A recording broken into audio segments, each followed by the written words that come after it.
Assalamualaikum warahmatullahi wabarakatuh. Salam sejahtera bagi kita semua. Om Swastiastu, Namo Buddhaya, salam kebajikan. Perkenalkan, saya Firmansyah Berhad, Nasional Perancang Peraturan Perundang-undangan Ahli Muda pada Kantor Wilayah Kementerian Hukum dan HAM Kepulauan Bangka Belitung. Senang pada kesempatan kali ini saya akan berbagi informasi terkait materi pelindungan kekayaan intelektual di bidang hak cipta. Cipta merupakan salah satu bagian dari kekayaan intelektual yang memiliki ruang lingkup objek dilindungi paling luas, karena mencakup ilmu pengetahuan, seni, dan sastra, yang di dalamnya mencakup pula program komputer.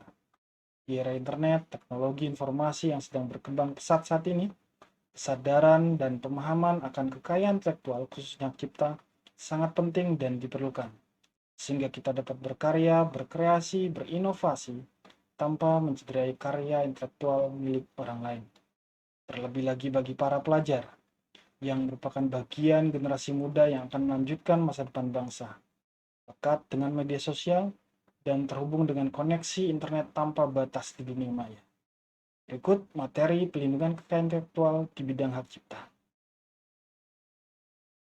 Hak cipta merupakan bagian dari kekayaan intelektual.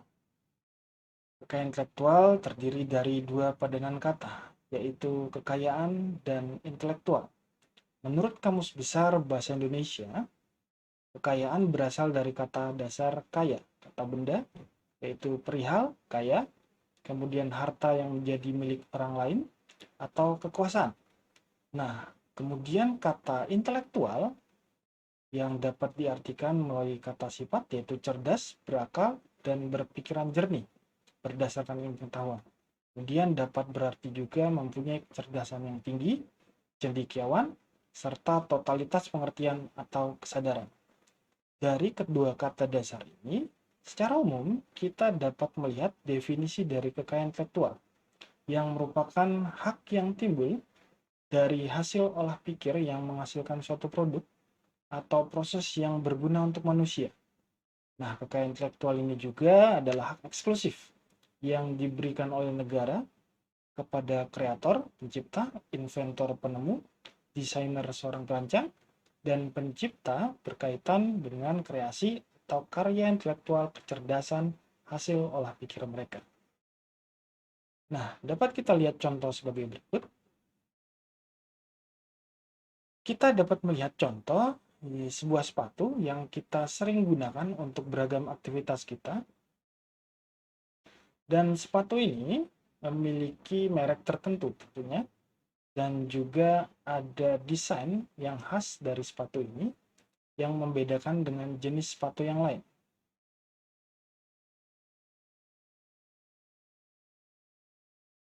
Kemudian di sini ada smartphone atau handphone. Handphone atau smartphone ini sangat penting bagi aktivitas kita sehari-hari. Nah, smartphone dan handphone ini juga memiliki desain dan juga merek tertentu. Terlebih lagi di dalam handphone atau smartphone ini memiliki beragam aplikasi dan konten hiburan yang menunjang aktivitas kita. Nah, semua produk ini, baik handphone dan sepatu ini, merupakan hasil produk dari olah pikir manusia yang kita sebut kekayaan intelektual. Nah, inilah kekayaan intelektual inilah merupakan hasil olah pikir tadi yang menghasilkan suatu produk yang berguna bagi kehidupan manusia. Nah, kekayaan intelektual ini juga banyak ragamnya ya, selain hak cipta, juga ada hak paten, merek, desain industri, desain tata letak sirkuit terpadu, rahasia dagang, dan indikasi geografis. Dan fokus kita kali ini adalah terkait dengan kekayaan intelektual di bidang hak cipta. Apa itu hak cipta? Cipta ini merupakan hak eksklusif dari si pencipta yang timbul secara otomatis setelah karyanya diwujudkan dalam bentuk nyata dan dipublikasikan atau diumumkan. Hak cipta diatur dalam Undang-Undang Nomor 28 Tahun 2014 tentang Hak Cipta. Hak cipta ini menarik untuk dilihat bahwa ini merupakan hak eksklusif. Menurut ketentuan Undang-Undang Cipta, hak eksklusif ini merupakan hak yang hanya diperuntukkan bagi pencipta sehingga tidak ada pihak lain yang dapat memanfaatkan hak tersebut tanpa izin si pencipta. Hak eksklusif ini terdiri atas hak moral dan hak ekonomi. Nah, hak moral ini merupakan hak untuk dicantumkan namanya saat karyanya tersebut digunakan oleh pihak lain. Moral ini juga selamanya melekat atau abadi pada diri si pencipta karya tersebut. Kemudian hak moral ini juga merupakan hak untuk melarang orang lain mengubah karyanya, misalnya merubah lirik atau aransemen dalam sebuah lagu. Kemudian hak ekonomi. Hak ekonomi sangat penting dari hak cipta ini, yang dimana hak ekonomi adalah untuk mendapatkan manfaat ekonomi imbalan atas suatu pembayaran dari penggunaan karya ciptaannya. Menarik untuk disimak bahwa hak ekonomi dan hak moral ini dapat dibedakan. Nah, hak moral ini tidak dapat dialihkan dari diri si pencipta. Namun yang dapat dialihkan dari hak cipta ini adalah hak ekonominya, yang dapat dimanfaatkan oleh pihak lain untuk tujuan komersil dengan izin si pencipta. Berbicara tentang pelindungan hak cipta ini secara otomatis dilindungi setelah suatu karya, baik itu di bidang ilmu pengetahuan, seni atau sastra, atau juga program komputer, dipublikasikan atau diumumkan. Nah, pelindungan hak cipta ini tentunya yang dilindungi adalah hak eksklusifnya, yaitu hak moral dan hak ekonomi.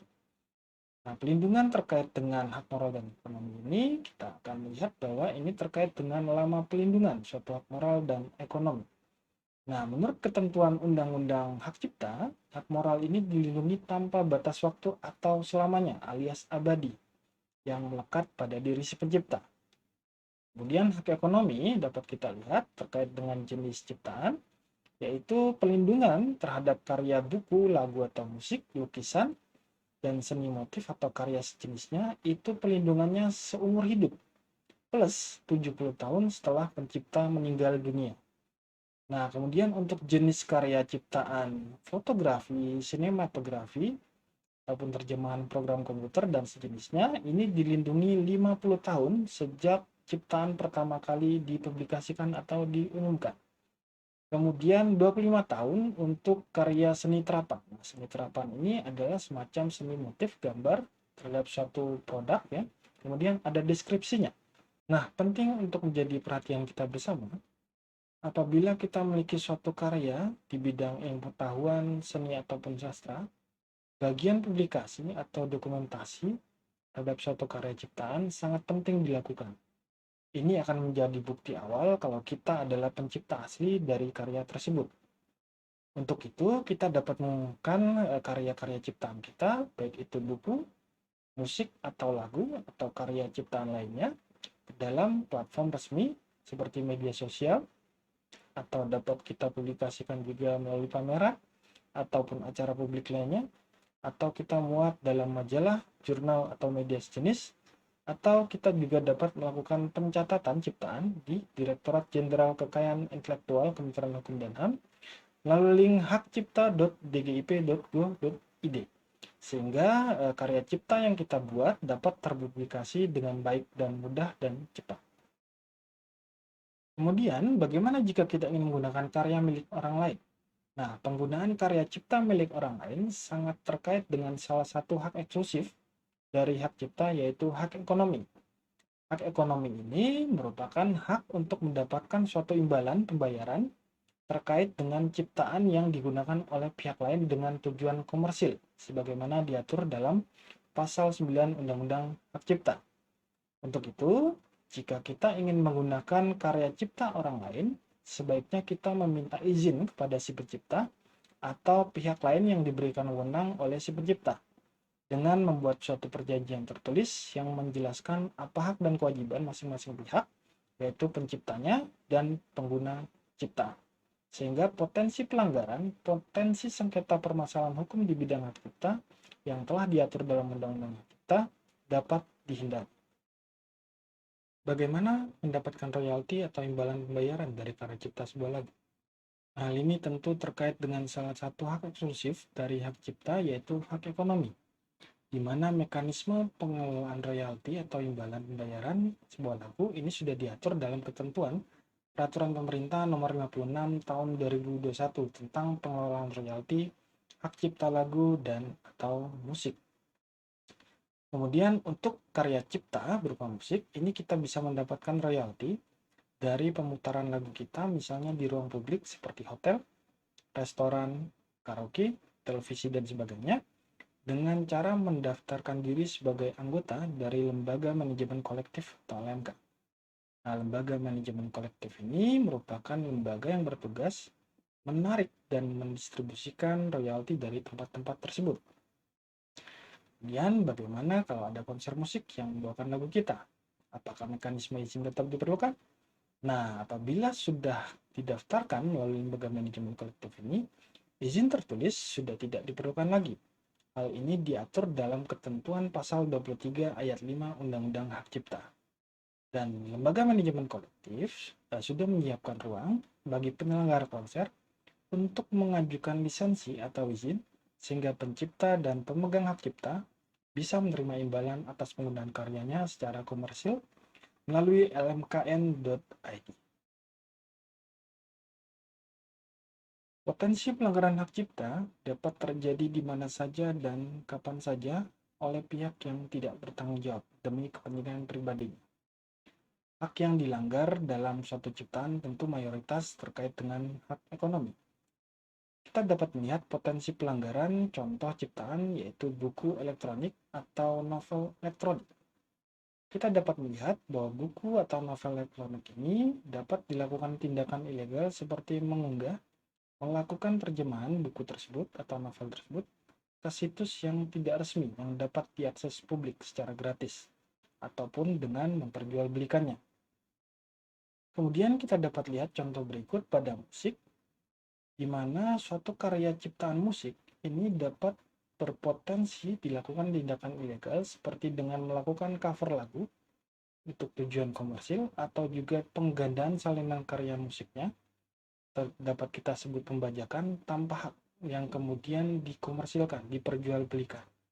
Sudah tentu mayoritas pelanggaran-pelanggaran terhadap karya-karya ini adalah mayoritas terkait dengan hak ekonomi dan tidak menutup kemungkinan juga terkait dengan hak moral pengklaiman terhadap suatu karya cipta.